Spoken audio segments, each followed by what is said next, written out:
the older you get, the better you once could say you were. Okay. Right? So eyes are failing me. I hit a bucket Oh of no. balls yesterday. I feel like, I'm sore as all get out because I started swinging a golf club again. Oh man. So it's amazing that you can be so athletic and then become very unathletic. It's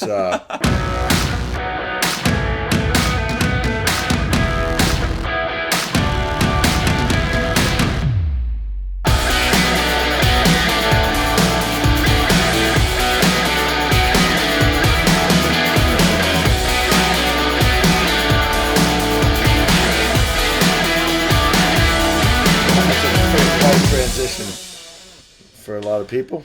I just Yeah. haven't been keeping up. But hit today, man. What a great mound visit we have coming up here, man. Yes, I'm we do. excited. Yes, we do. And before we get into that, we want to remind everyone to take the time to subscribe. You could do that for free if you like to watch us on YouTube. And then obviously, if you like to listen, you could do that wherever you get your podcasts. Follow us on social media. We're here every week. Casey Honigbaum, of course, and the 15-year MLB veteran, the all-star closer himself, Jason Grilli. Yeah, we got a great mound visit for you. I'll let you tease the guest because I know you've been excited for this one for a little bit. Oh man, I followed him. This is a comeback story. Former teammate, guy I didn't really get to know, but I did. What I did know of him was just an awesome individual, hard worker, leader in the clubhouse, and he's a lefty who Hey, once threw not as hard as he did the second time around, and that's what we're going to talk about. With all this hang up on triple digit numbers on radar guns, this guy didn't quite get there. But at his age, to make a comeback, Joe Beimel, I can't wait, man, because he's teaching these kids, and while he was teaching these kids, it's almost like the Rookie coming back at the Disney movie that they made. This guy was showing these guys how to do all these new techniques, and it's just like technology. You know more about technology than me and could teach me a heck of a lot because you're Sure. fresh out of the education point. Well, Joe Beimel went in, man, and re-educated himself to teach new methods and standards of what and why guys are coming back throwing harder and hard as they have to keep up with the trend that velocity matters. So it's a very sensitive and a hot topic, Yes, right? it is. Because we're seeing with velocity, we're seeing more Tommy Johns, Yes. which aren't uncommon, even if you don't throw 100. But I mean, I know my car has an RPM on it, and there's a red line, and if you rev that car up to that red line, you're gonna break something sooner or later. You know what I mean? So I don't Yeah. know. Those RPMs, I have never really touched the 100 mark. I did hit 99 11 times according to the Tiger's gun, and thank you, Joel Zamaya, for being my throwing partner. I think that was definitely the reason. But I was gonna yeah, say no, that probably pushed you a little bit to reach that. He guy, probably blew up your hand playing catch with him, huh? breaking in new gloves was a thing that I was like, I could break in a new glove real easy. No, that guy threw cheese, and it was fun to catch. I enjoyed it, but I didn't enjoy playing long toss because I'm crow hopping, three hopping the guy, and he's throwing it in the air. I'm like, this guy's a freak of nature. So, yeah, Yeah, that's there's where guys like 95 that. and 100. Yeah, well, Yep. it's funny you say that because it's like you said, the trend in velocity. I remember when Zamaya was like the name in terms of like hard throwing relievers coming out of the pen. He was like one of the more imposing figures that you could see coming out of a bullpen in the majors. And now it's, not that his stuff isn't or wasn't impressive at all, because it was.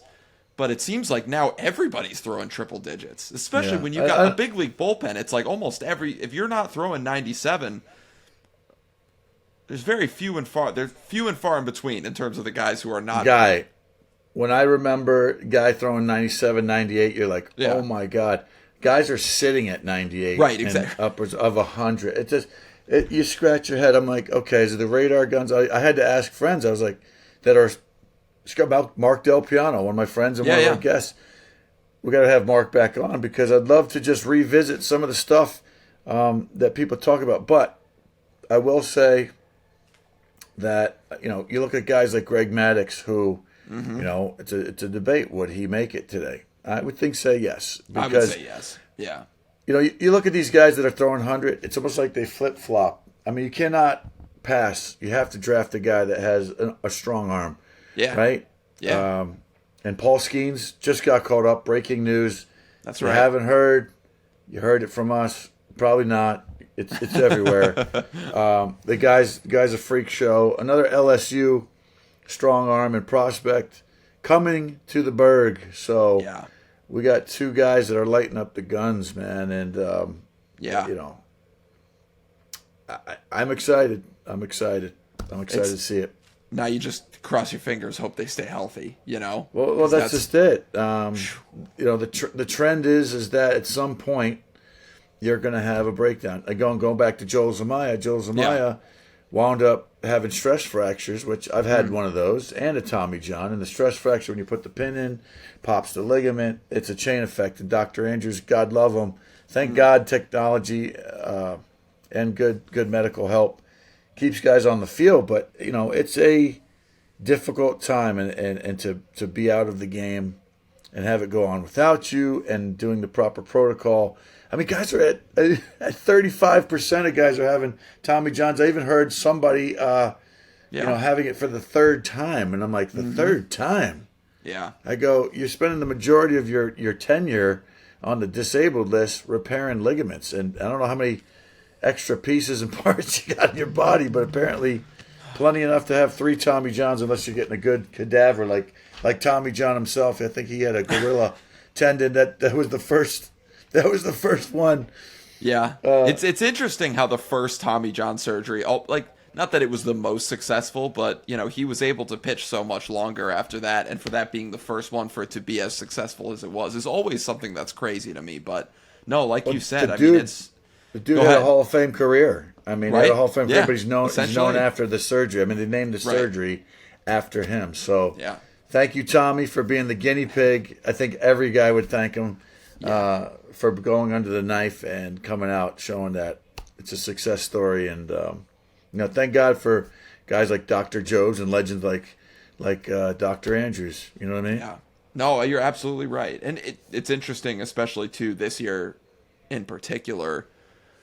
I mean, just the amount of not only pitchers, but the amount of big name pitchers that we've seen go down already this year with Tommy John is it's startling, I think. So it's very interesting, and I'd be curious to see what, especially what Joe Beimel will have to say about that as well, because, you know, not to say that these new methods of gaining velocity, they're not the reason that people are getting hurt. I think it's interesting because we talked to Tolley about this when we had him on a couple weeks ago, and he mentioned just the frequency at which pitchers are throwing. So I wonder, it's going to be very interesting to kind of tie all of this together and see from a different perspective what this looks like, because it's definitely something that is having an effect on the game, not only on the field, but off the field as well. You're seeing these guys have trouble getting, like you saw with Blake Snell and Jordan Montgomery. You know, people are hesitant to give pitchers long-term contracts now because of, you know, the fact that... Yeah, but they're only letting them go 4 1/3. Well, there's that too, yeah. You know what I mean? Like, it's you know, when you have 80 or 90 pitches going to the 4th or 5th inning, and you got a no-hitter going, you know, the no-hitter's out of reach. I'd rather have a low pitch count, less strikeouts, because that's what guys are measuring themselves on velo and strikeouts per 9. Yeah. I mean, listen, I love strikeouts too. I was a pitcher. I love striking out people. Mm-hmm. But I think I'm gonna use Greg Maddux, and he was on Joe Madden's podcast. I listened to it. And if you haven't listened to the one with Greg Maddux as a guest, the Book of Joe, Greg Maddux says it doesn't matter how hard you throw ball 4. I witnessed probably the worst high school game I ever saw in my life.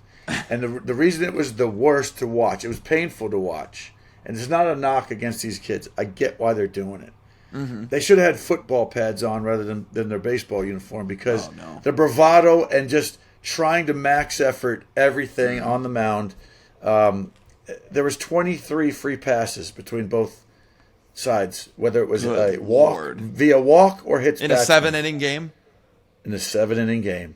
23 Wow. free passes, dude, on both sides. So carve it however you want. I don't care if there were 22 on one side and 1 on the other. There were 23.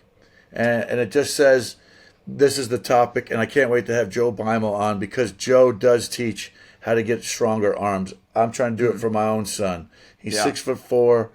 You know, they want to see a little bit more velocity. He hasn't grown into his body, so we have to work on some stuff. So Joe is always kind of one of my go-to people. There you go. Have shown me some things he's done. I've ordered some of his products, which we'll plug in. We'll share with the crowd and our guests. So, like you said, Absolutely. man, I hope that people are getting something from these mound visit shows. We're not just here trying to blow smoke up everybody's rear end and come up with stuff. There's one for your grandma. There's a right? Grilliism. Yeah, There's she'll love that one.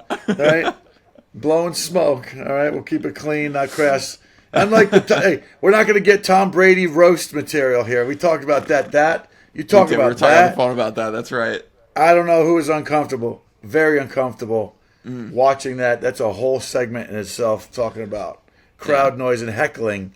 We can maybe tie that into another segment somewhere down the road. That's a sad mound visit, in my opinion. Yeah. Wrecking ball coming in to ruin somebody's ego like that. Ooh, especially, I said this to you too, but it's like if you're Tom Brady, you got enough good stuff. Why would you make your life more difficult to do it? You know, as I said for the to you, paycheck, I guess. But like, I've got kids. Kids, and social media and expansion of all that stuff and content. Those poor people's kids. There's I don't know what happened between those two. They were America's couple for a while. You know, I guess whatever happened between them. That should be their business. But I guess that's what happens when you're a public figure. But I feel for those kids, man. And, it's embarrassing for those kids to have to learn that this is what my mom and dad were or weren't doing, and it puts stress and strain. It's not cool. that's a good point. Yeah, I think that's probably a point that a lot of people, weren't necessarily thinking about. But on a lighter note, we were talking about strikeouts. We talked about Paul Skeens, and I think that's a great segue into our new segment for the show, which is the stupid statistic of the week.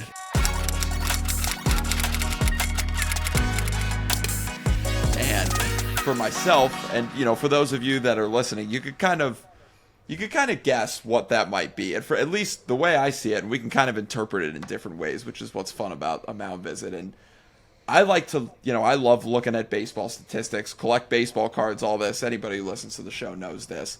So I wanted to pull, an interesting stat for you here, and specifically in the theme of Paul Skeens.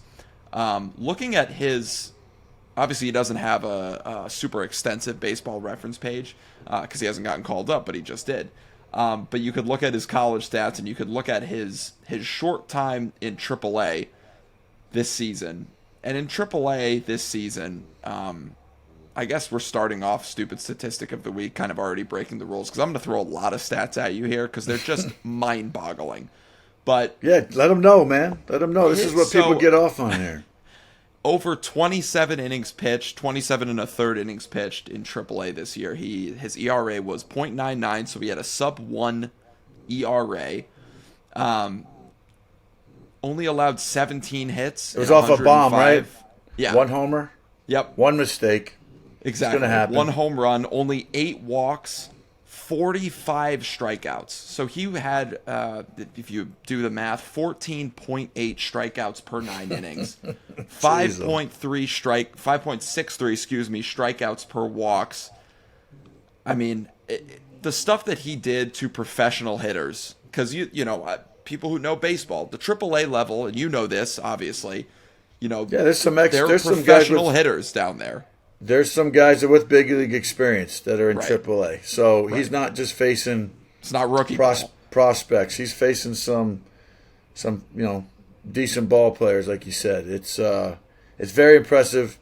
Holding back, I think the biggest thing is that there's business decisions in this to hold back when okay, this guy's a big leaguer. He probably could have pitched in the big leagues for sure. Yes. right I think out the of the second gate. he got drafted, yeah, exactly. And this is what I think is going to happen. Just an opinion. I'm going to throw out some stuff. I think over time, the minor leagues are going to dwindle away. I think they have either one or two affiliates per club. They're already getting rid of all this because some of these guys that they are drafting now, if this is the trend, they're gonna make enough to get through a season and have it where, just like NFL, NBA, they go from college right into the NBA, right? Yeah. So if you're gonna waste, cut this millions of dollars and everybody's trying to do that and talk about the business side of it, again, that's why I think, why not bring up Paul Skeens if he was ready? They were saying it's different in the big leagues. Yeah, there's pressures. There are things you have to learn and adjust to the whole culture of it. But let's face it, man. I think if a guy is polished enough to hold his own, there are people who were 18 to 20 years old who started their big league clock. It's a business decision. They're trying to hold people back, but I think replacing some things. And the Pirates, let's face it, they started out great. They've hit a little bit of a skid to trend. And I think this is with all major league teams. 50 games won, 50 games are going to be lost. It's those 62 that are the differentiators, mainly on whether a team is dancing in the tournament at the end. So, congratulations to Paul Skeens, man. I'm excited. I know Pittsburgh is too, the black and gold. And he's the second LSU pitcher. So something's going on in LSU, freakish. And I got to mention, too, I got to give it up to the lady listeners, too. There was a girl from Sydney Burzon. I think that's how you say it. She threw a 208-pitch gem. So we're talking about throwing hard, right? This is an LSU pitcher, softball, different arm slot, which is more natural. 14 innings, man, 208 pitches. So if anybody wants to talk about velocity or effectiveness, I know that the softball players, we talk a lot of baseball, but I know softball players love baseball too. Those chicks dig the long ball in baseball. So I enjoy watching girls softball because they're very fundamental. Yeah. And they have to be with the speed and the distances they play. But, man, how about that? You talk about stats of the week. I got to throw another one. 208 pitches, complete game. 14 innings. That. That's and insane. She'll probably pitch the next game. She'll be ready for the next one. It's a fascinating discussion point too, and because you hear that, and most people would probably hear that and be like, oh my god, how is her arm still connected to her shoulder? It's a different motion, bro. It's a different motion, and you know doesn't what? Put the same kind of stress on it. This show's already twining and tweening between because segues to segues, connectivity, amazing. No, that was your stupid stat. I like it. Yeah, we're not. Yeah, there it is. There's mine. We're not doing this on purpose, but Joe Beimel actually bowls. If you've watched his Instagram, the guy's throwing strikes of a different kind too. So love it. Keeping his competitive edge on we'll have to talk about it. But man, yeah, he's an interesting cat, and I wish, like I said, a lot of my teammates didn't quite have the time because I only played with Beimel in the 2011 season.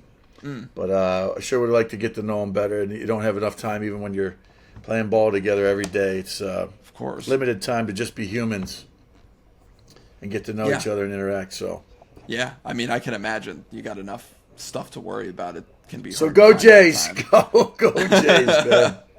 That's right. Well, it's funny you mentioned LSU because looking back on especially the comment that you make about how you I wouldn't be surprised either if we start seeing guys going from high level college programs and start maybe they play 1 year in the minor leagues and then it's time to get to the show because listen, man, there's no more amateurism. There's no more amateurism. NIL, which is a topic I will love to talk about on the show.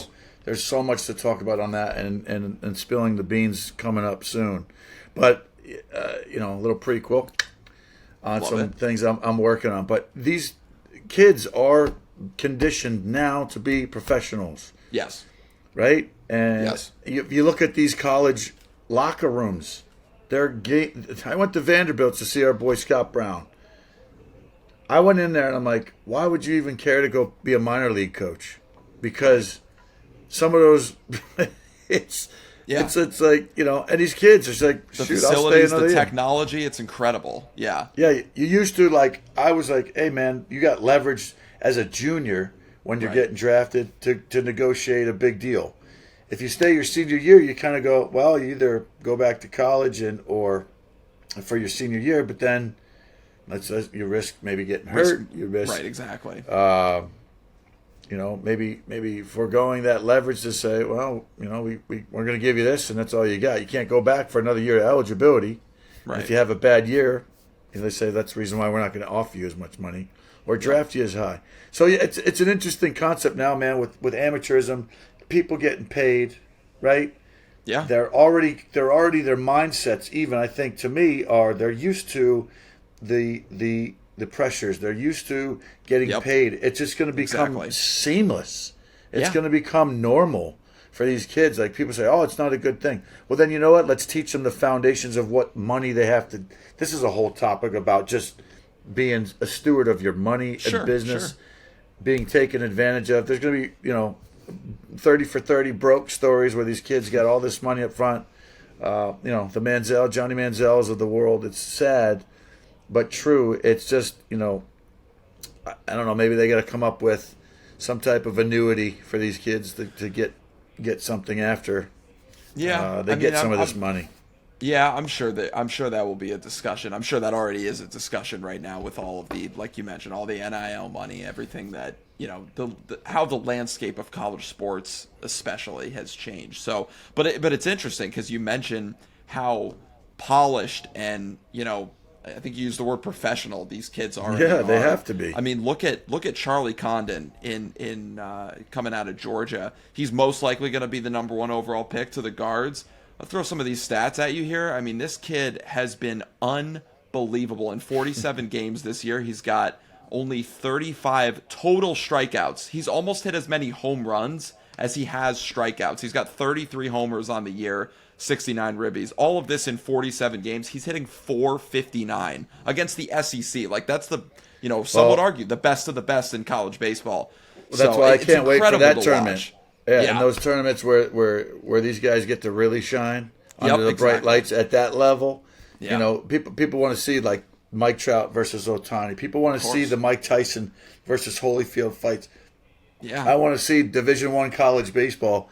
These kids are using aluminum bats, right? and if they're that good at hitters, enjoy the aluminum bat because they're going to be replacing it with some wood grain. But these kids are going to be good. That adjustment usually happens in trends if you're that good of a player. It's not that big of a deal. But, there's a lot of excitement around our game. There's definitely nobody cares about our opinion. That's just what we do here on Mound Visit. Give just our version of it and what we know, and hopefully you like the frequency of our voice. You know what I mean? That's right. And that's why you subscribe, baby. That's why you subscribe. You never know what you're going to get here. That's right. Right? I mean, listen, bro. Maybe I know you can't. You're not eligible to even pitch in your league. You're over. No, I'm too young. Yeah. Too young. Listen, you need to get on the Beimel program, and we're going to find out here coming up. By the time I'm ready to pitch, yeah. Yeah, and then maybe go get an independent league ball. Maybe a Savannah Banana job or something. Hey, I'm not going to do it, but maybe you will. Hey, if we devote like some time to me becoming a Savannah Banana, that would be a dream come true. I mean, those guys, yeah. How do you dance though, bro? You got to dance and move and shake. Are you embarrassed to do that? Were you a wallflower? Would I be No. Yeah, the ladies circle. I'll dance. I mean, I'm not saying I dance well, but I'll dance. You know what I mean? Like, if I have to dance, I'll dance. No problem. So did the ladies circle around you when you were moving? You have some soul. You have some soul in you. I gotta. You know what? As Shakira says, the hips don't lie. So that's. Well, you're I can semi-athletic. I can salsa dance a little bit. Like okay. I know how to salsa dance. So. Can you identify as a Latin guy on the dance floor? That's what you're saying. It would if be. You need to be. I could identify as like a bad Latin dancer. So like Like I can get by if I have like if I go because I okay. So this might. Well, I know you have a girlfriend, so I don't want to offend her. But if she Well, I wasn't don't. in the picture, would you be able to pick up some Well, so some female? I could probably get I could get by. I could get by All on my right. salsa dancing. Yeah, yeah. All I don't right. want to Well, like. well, we got a lot of work to do for Casey Honigbaum to become the pro sports. He's still an amateur. We got some semi-pro action going on. Yeah, and, I didn't think my. with that being said, bro, wait till we get our guest on because we might be able to fix the problems that you're having. I like And you're- that. Yeah. I was gonna say I didn't know that my pro sports career would hinge on me being a dancer, but let's hope it's the pitching way around. And now, speaking of that's which, a perfect segue. So Perfect segue, and here he is. Joe, what's up, my man? What's up? How's it going? Can you hear me through this thing? yes, sir, absolutely. Okay. Oh, look at he's pro, Oh, dude. he's got his even own got mic. whoa, Look at this. whoa. What? Look at at Yes, See, sir. I told you. Hey, Joe, listen. I know we've been a long time coming to have you on the show. Former teammate of mine here, but I'm almost like as I got to know you and a lot of other my ex teammates after just knowing them as humans, man. I wish I got to play with you a lot longer, given what I'm watching you do and what you've been able to do, and just even how you've helped my own son. So it's great to have you on the show, brother. Well, thanks. I'm happy to be on. I'm pretty excited about it. But yeah, the year we played together, that was like a rough year for me because I was hurt like the whole year, and I had never been hurt in my career, and then that was the first Oh. time. So I probably wasn't the best version of myself that year either, No. because you're Well, going through injuries, and you know what that's about. But oh yeah. uh, yeah, I'm Well, excited about this. Should be a good time. yeah, this is a good mound visit for us, and what we kind of introduced here is obviously the big hot topic is velocity and how guys are protected in arm care, and just your story, like you said. Here's a lefty. What was the max velocity you threw in your prime before wave number 2 of your comeback? What were you like 88 to 90, low 90s guy left side? Yeah, my first few years in the big leagues, actually I have a video in Pittsburgh. I don't know if it's a misread or not, but it said I hit 99 on a Oh, 1-2 pitch to Todd Helton. Hey my oh. Uh, bad, Oh, that's a good my name. and Okay, bad. there you go. it was on the Claim it. board, and it You was did also then. on TV. So Oh You yeah. did. I'm Hey, claiming it. I don't know if it's okay. true or not, but I would usually top out around 95 back then, Okay, then my all the way. apologies. But I My was Yeah, also so apologies. like you're 88. I was selling them 88 short. to 91, and I didn't know what I was doing. So once in a while, I'd throw as hard as I could one pitch and it'd be 88, and then I'd throw as hard as I could the next and it'd be 95. So, you're young and dumb, don't really know what you're doing, and as you get older, start to figure out your body awareness and mechanics and all that stuff. So, I'd say in my prime, I was probably 88 to 91, topping, 93, 94 on a good day.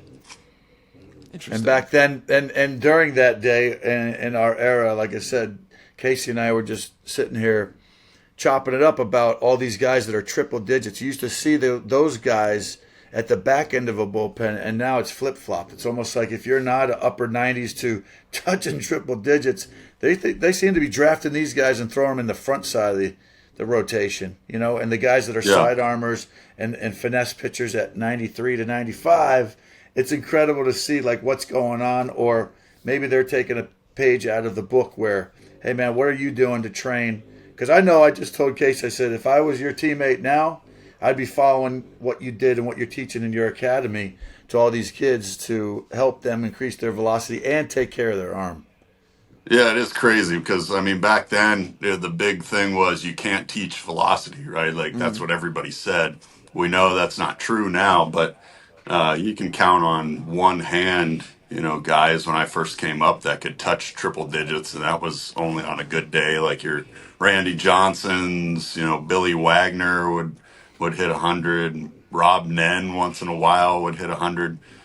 So you had like a select few, and now it's just like if you don't throw 97 plus, they're like, eh. I know, right? But I but the know. weird thing is you got to throw 97 plus, but people are only throwing 30% fastballs. So it's just like this Yeah. weird weird thing in baseball right now where you have to throw hard, but you never throw a fastball. So it's very strange. It's a Yeah, the different brand spin of rate has baseball. been has been on the rise almost. It seems like even I mean obviously velocity is on the rise, but with that has come the the fascination with your spin rate, not only with your fastball but with all of your off speed pitches. But I want to know, we referenced your baseball academy. Can you kind of tell us how you got started there and what the vision was once you got going? Yeah, so well, when I retired the first time back in 2017, I hung out at home for a little bit. I got to go back to my hometown for a couple months. Had a good time hanging around family and stuff like that. I got back to my house in LA, and I sat on the couch for like 3 months and didn't know what I was going to do. And I'm like, well, I can't do this. I've got to do something. And a buddy of mine who would catch me in the off seasons, Brent Dean, um, we were talking one day and we're like, hey, he was kind of winding down his career as well. He's playing a few years of indie ball. And I said, hey, would you want to start like some kind of training facility, do some camps, some clinics, things like that? And he was all in. And we had an opportunity where a spot in a gym kind of opened up. And we were just like, hey, let's go for it. Let's just start it right now. So the whole thing behind it was for my business partner Brent, one of those guys who just busts his butt all the time, never really got the best opportunity in affiliate ball. And I'd watch him. He'd be traveling from like Long Beach over to do his workouts. He'd go over to UCLA to like do his hitting, maybe catch a few guys. I'd be up in Palos Verdes throwing. He'd come up there, long toss with me, catch my bullpen. So he was going like all over the place to Wow. just for his off season training. So, we wanted to create like a one stop shop where everything is under one roof. You come in there to train, you have all your throwing, all your hitting, you've got mounds in there, bullpens. You can, do all your lifts, everything you would need for recovery, training room, all of that stuff. So that was kind of the thought behind it. And then it was at a time where all of this stuff started becoming important, all the analytics, all of the different metrics on pitches. So we wanted to have some kind of ball tracking device like Rapsodo, TrackMan. Sure. Not that stuff. It's very, prevalent in a lot of programs now, but, when we started, it just, nobody really had it. Nobody was really paying attention to it. So we just wanted to make sure we created a program where we were backing everything up with data. Um, for myself, I kind of watched, I had a pretty good year, I would say, in 2014 and 15, and then 2016, I couldn't get signed. And instead of, whining and complaining about it, I tried to throw harder. I did some different things to try and throw harder, and because I knew that's what I needed to do. So we knew that kind of training was going to be pretty important if you wanted to play at the next level.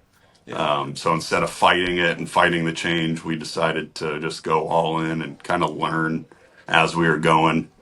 Love Because that. that stuff wasn't really a big deal, even at the end of my career. Like, I think they just started, the StatCast stuff with spin rate and spin Yep. direction and how much your ball's moving vertically and horizontally and all that stuff. So we just kind of dove in, added it into our program, and it's been a huge benefit for the kids in the area that are able to train with us in LA and Texas.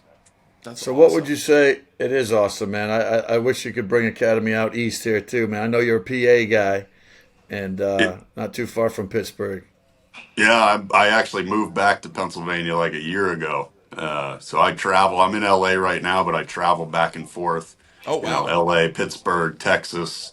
But mostly, I'm like 2 to 3 hours north of Pittsburgh. So middle of nowhere, but when I do travel, I've got to drive 3 hours to Pittsburgh, so it doesn't make it that fun. But I'm able to live at home, be around family, be around my parents and aunts and uncles and stuff like that. So makes it Well, let us worth know. it. Let But us know. We'll meet halfway, man. If it comes in, so we can hang out again, do a bonfire, absolutely. and talk about baseball. But man, I tell you, I'm thankful for, like I said, what you've introduced me to, made me aware of. Because when you retire, like you said, you're sitting there. The transition is extremely tough for any player. I don't care whether you're an amateur or professional, but to see what you did, and I mean, I was sitting there rooting harder for you as a fan and as a fraternity brother to see what you were doing, making the comeback and how you did it. It was like I thought it was so cool that you did this academy, but you're also a teacher and a mentor to these kids to show them, hey man, I'm doing this and doing it this way, and they're watching your results and they're like, I mean, even as a teammate now, I'd be like, find the trendsetter, find the guy that's having success. Hopefully, he's going to give you the answers to the test, or at least show you, like, hey man, this is what I'm doing. Come on, let's work out together, or let's do these drills together. Let's do this routine together.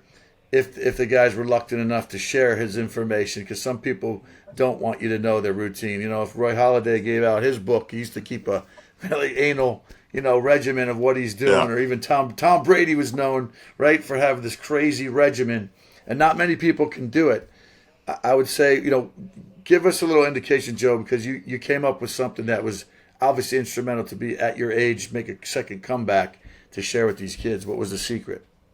Yeah, one of the big things, I mean, for myself was just we kind of went in with the attitude when we first started was, I mean, I played 13 years in the big leagues, but by no means do I know everything. I have a lot of information and I was able, to play till I was 40. So I was able to acquire a lot of information, a lot of different training, training regimens, different mobility things, different things I was doing for body alignment. So when we went in, I wanted to be like, hey, this took me, 21 years in a pro career to learn all these things, but here, I just want to like give it to you. Like, so you don't have to go through those 21 years. You can just have it and get better really quickly and try to reach your goals. I wanted to help kids who were like-minded like me that wanted to reach the highest level and provide something where they could get there. And maybe you don't make it to the big leagues, or maybe that's not your goal. But we wanted to help if you just wanted to make your varsity team, or you wanted to play in college. Just providing a program to do that, but also going into it like, hey, we have to keep learning, because if we don't, if we're doing the same stuff in 5 years that we were doing 5 years ago, then we're just failing as coaches, but also we're just failing our athletes by we're not getting any better. We're not holding ourselves accountable. We'll hold the athletes accountable, but the coaches, they have to hold themselves accountable too. So if something's not working, it's not just like, well, hey, then you just must not be good enough, or it's just not going to work out for you. Um, I take that pretty personally as a coach, so it's like I want to find a way or find something that Sure. works for Yeah. that athlete. So during that, I started doing different things myself. I started, about the arm care Of course. app and using the dynamometer and all that stuff. That was one thing. I was contacted by them, and they wanted me to kind of check out their app, check out the program. I was like, yeah, absolutely. I'm always looking for things to like help our athletes. And at the time, I had just started doing like different breath work, like Wim Hof breathing, because it was around, Yeah. COVID time. So I was Right. like, nobody really knew what it was. I'm like, I want to get this shit, That's like, intense. That's yeah, man. That's yeah. So intense I'm like, stuff right there. I'm gonna try and make my immune system like really strong. So started doing all this breath work. I started taking ice baths. Started doing like this red light therapy. I read a lot of studies on it, and I, watched some videos and read some papers on it. And it seemed like something that would, not only help me, but help our athletes. And I think it was just like this perfect storm of things. And then along with that, I was still throwing. So I was able to like, I didn't have the pressure of trying to get ready for a season, so, you have a successful season, you go into the off season, and it's like, all right, I got to get ready for next year, but I'm not going to tinker with too much stuff. Like, I'm not going to mess myself up. So when we go into the season, I go into the season next year, I'm all jacked up because I'm trying all these different things, so there's kind of that pressure, like, hey, you got to get ready for next year. You can't like really experiment.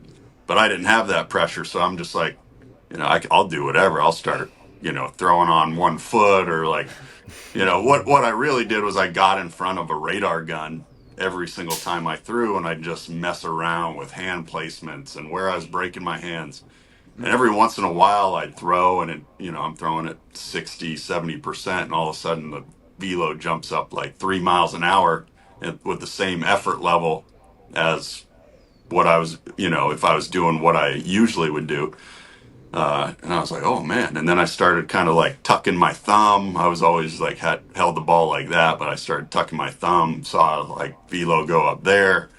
And I think it was just this perfect storm of all the things that I was doing.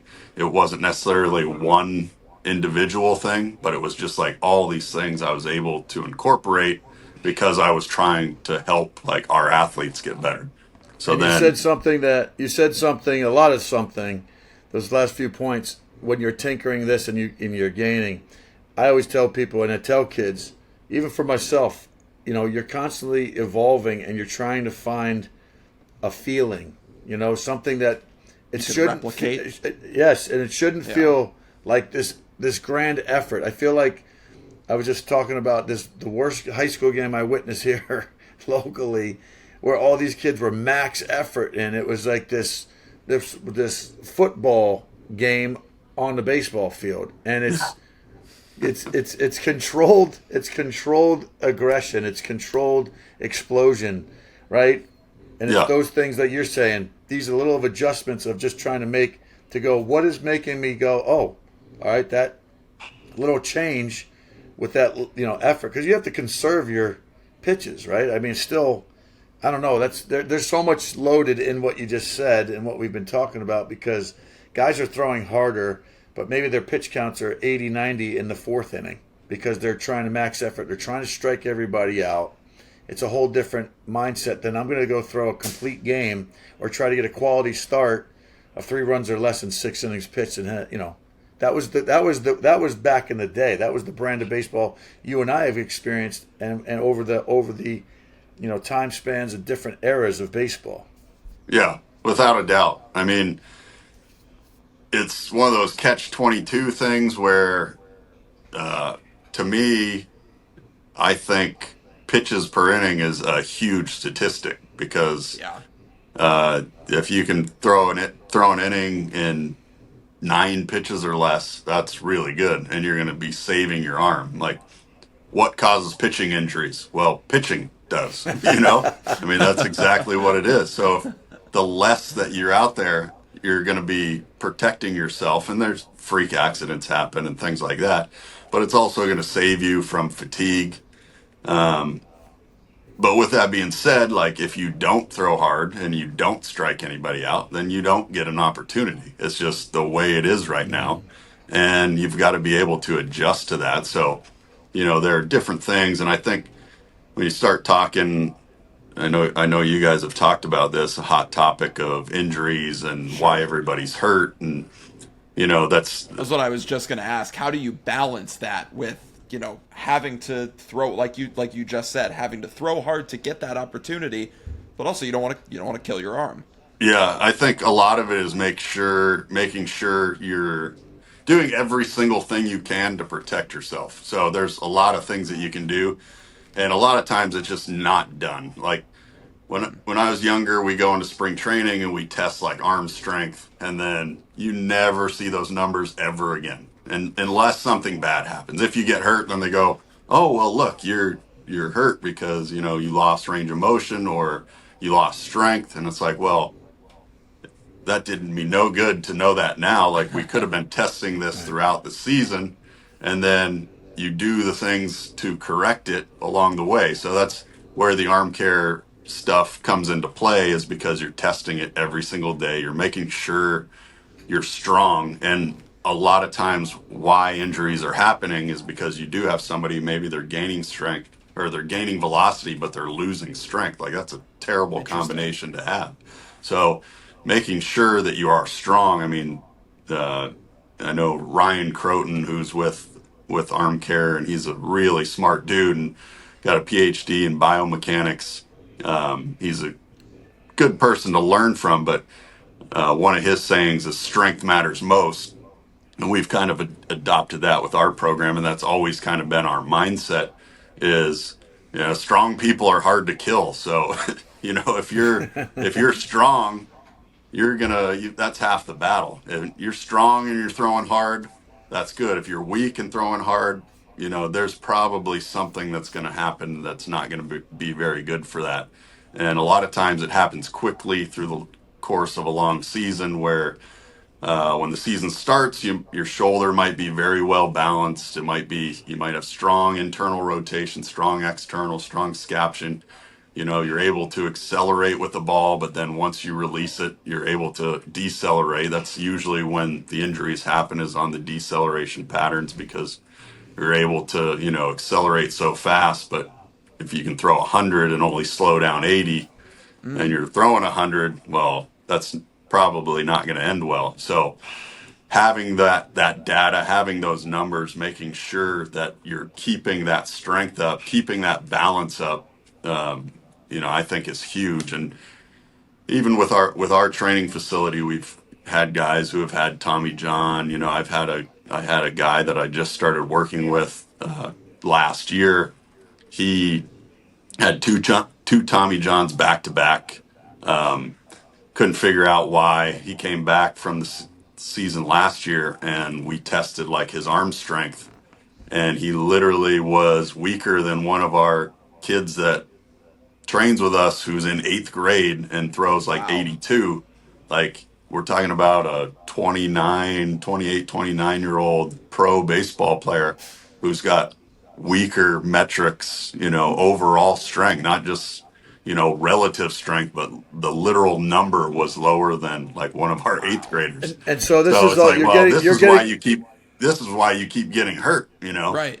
So it And are you just, getting this data from the arm care system? Is that what you're yeah, referencing? Where you okay? Because we'll have to yeah. give our. I want to promote what you're talking about to people who don't know what this is. We'll put some links, below, so that way Yeah. we can fill them in on what you're promoting Yeah, here and I what mean, you're it's doing. basically real quick. It's just a testing device. It's called a dynamometer. It goes on your wrist, and you test like your internal, external rotation. Your arm straight at like 45 degrees, and it's all done from your back, so you can't like tighten up your Sure. core and use your Interesting. legs and push your arm into the Yeah. wall and stuff like that. Uh, Is so it it's ligament it's strength? Is that when you mention strength? Because I mean, I think like some people, I guess, just assume like your literal muscle strength. Is it that, or is it more? There's got to be more to it, right? Yeah, there's more to it. It's a lot of different things can affect it, Sure. but it's more of just the muscles that are used throughout like a pitching delivery or throwing motion. So, it doesn't, obviously it's hard to test like if a ligament or something like that is compromised, and that Right. can obviously happen. Uh, but usually those muscles around the smaller, connective tissue Right. is what protects those things from, not getting injured. So you can have somebody that's got like a compromised ligament in their elbow, but if all the muscles around it are strong, then, maybe they'll have an issue with it someday, but, just being strong can help that so much. Fascinating. It's incredible stuff, and I know like we could open up a whole nother can of We'd worms have in to have terms of part two. discussions Get you here. back I on. know. I know. Yeah, But and it is. even Go when, ahead. I don't know if it was like this when you played as a kid, but where I grew up, we didn't play baseball unless it was baseball season. So, and I had Tommy John, but I had it when I was 35 years old. And that's because I pitched, a shit ton of games in the big leagues at that time, but I didn't know any of this stuff either. So, Right. I think if I would have had this stuff available, I probably would have never got hurt. My performance would have been up a little higher. But I do think starting at like a younger age when kids are just, and we have these kids here and in Texas where it's just baseball all year round. So they're throwing all year round. Well, that catches up to you eventually if you're not taking any breaks, and let alone not doing the right things strength wise to kind of counteract how much you're throwing. So I think a lot of the stuff and a lot of the problems you see at the big leagues are because all of these guys have played year round since they were young. So, Yeah. you Getting do only have so specialized many earlier bullets in your than arm. it used to be, right? Yeah. It's fascinating because that whole, I know a lot of people talk about,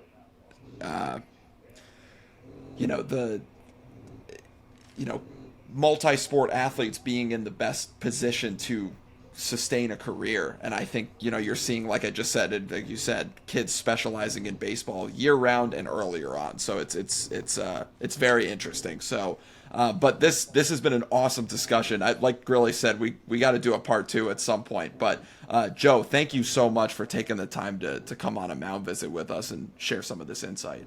Well, I appreciate you guys having me. I've been looking forward to it. So it's always fun talking baseball. Always fun, seeing former teammates and getting together. It's just funny in baseball, and I have this conversation all the time.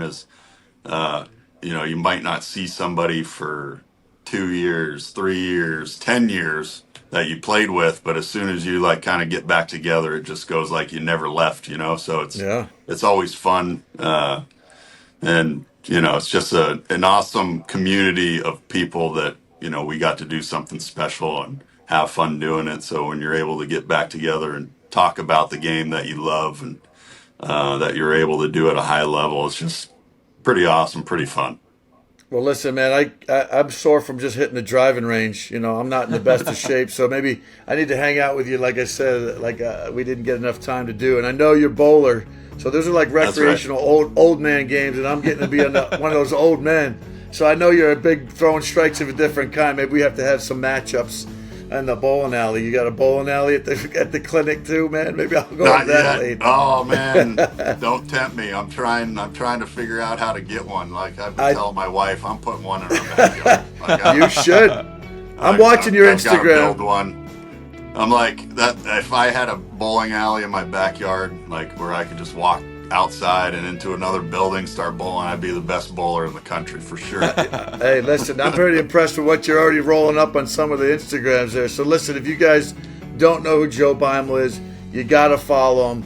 Amazing Academy. If you're lucky to be anywhere in and around his clinics, I'm sure you have some upcoming camps, and obviously the hub that you have there, man. Joe, like I said, man, great to see you. I know we touched base, but I definitely, if I'm making a comeback, I'm coming to you, brother. I know you know That's the way. right.